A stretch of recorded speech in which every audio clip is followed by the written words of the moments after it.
Hi, nice to meet you. Hi Zoe, how are you? I'm good, thank you. You? Great. Good. I was just wondering what your best memory of tour is. Like ever? Ever, any tour. Oh my god, it's like asking you your favorite day of your life. I know. You know, I've lived like a whole life of touring pretty much, I feel like. Jeez.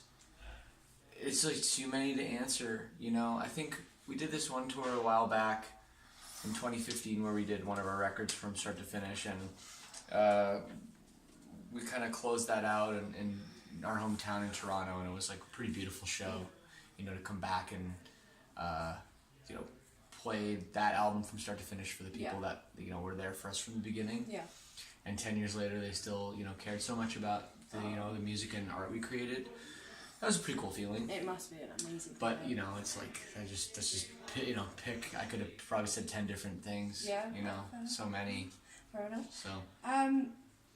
Who or what inspired you to write Ghost? Oh, it's about a relationship that got turned sour in a hurry. Okay. Yeah, it's just, you know, it's kind of about,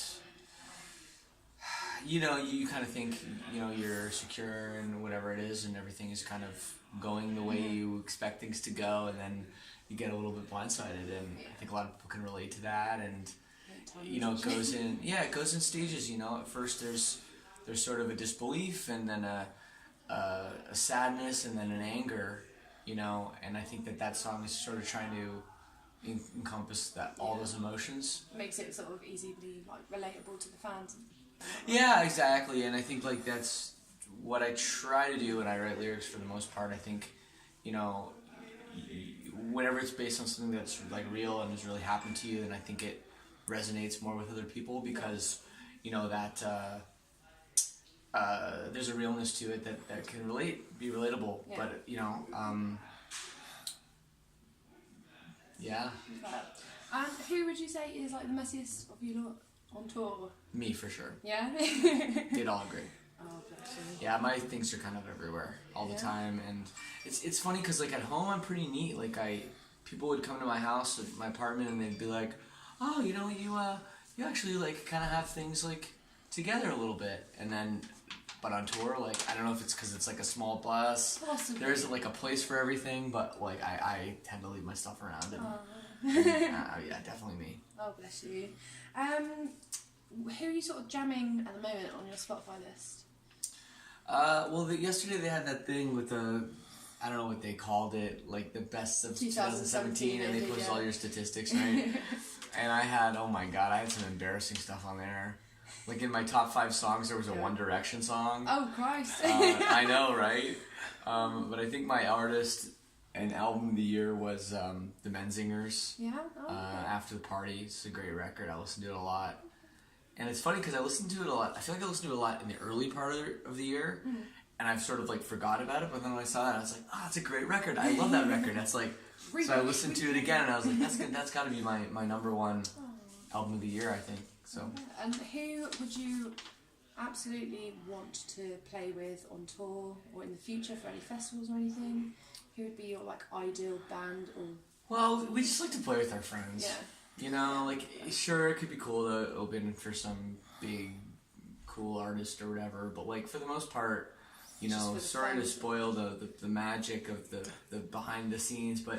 Typically, like, you play it in the same stage as somebody doesn't mean you're hanging out with them. Yeah. You know, they might just come in, play, and leave, or they might have their own secluded room, and, you know, you'll never see them or talk to them except for the time they're on stage, you know, one time you see them.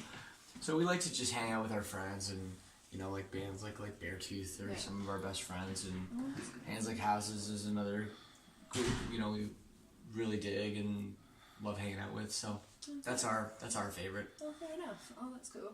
I was just wondering as well, like, you guys come from Canada. If anyone's going to Canada, what would you say is the best sights to see? I know it's not a music-related question. No, it doesn't have to be. Well, yeah, I mean, we're from Toronto, which is the biggest city in Canada. There's a lot to do, you know, a lot to see there. We don't have much in the way of, like... geography. Like a lot of people picture Canada, they picture like mountains and stuff. Yeah, and that's on the west coast. Well, we have a lot of snow right now, but that's more on the west coast in Vancouver and stuff. Or people always ask me, "Oh, you're Canadian. Like, do you speak French?" No, I don't speak French. We don't speak French in the area of Canada we're from. But yeah, Toronto is still, it's the biggest city and there's lots going on, and I think it's, a forward-thinking place I'm proud to be from. Sweet. But also, if you are in Canada and you can check out Montreal, that's definitely a unique city with their French speaking, and it's a bit of a European vibe, there. And then Vancouver's beautiful out west in the mountains. So, nice. Yeah. Okay. If you had one message to say to your fans, what would you say? Fans, hello. Thank you for years of support. And by the way, Dead Reflections out. I'm sure you probably know. It's possible, there's a lot going on these days. Social media, there's how many bands on Spotify, millions of bands you can listen to. So just a little reminder to check out our new record if you haven't already, and come see us on tour. We're in the UK right now. Do it. Hopefully by the time you see this, we're still here. You can come hang. Go see them. That's all right. Peace. Thanks very much.